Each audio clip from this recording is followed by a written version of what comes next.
Hey, today's quick tip on how to ace your video interview is going to focus on body language, which I myself am terrible at. So I'm probably the worst person to talk to you about this. But as a recruiter, I do know what the right body language is during an interview, even though I don't may all the time practice that myself. So the first tip is one, sitting up straight, not slouching, not kind of being on your desk, kind of like this during the interview, and not really looking like you're interested in what's happening. Believe it or not, I have seen that during an interview. So sitting up straight, having good posture. The second tip is to make sure that you don't talk too fast or too slow and really long, drawn pauses in your language.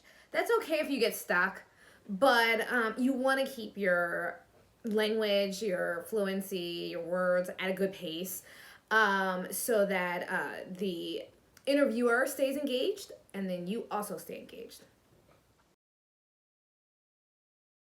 So your third tip is your body language as far as hand movements.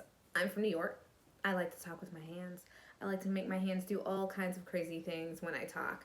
To combat that, I hold my hands when I'm interviewing on a video or doing a webinar, because if I don't hold my hands, then they move around and fly freely, and they're very distracting. And as a northerner, that's how I was taught to speak, with a lot of hand language, but I know that's very distracting.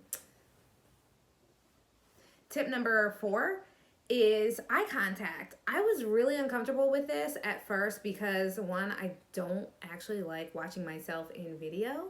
And so I didn't want to look at the camera because I didn't want to see all the weird things and facial expressions that my face was making.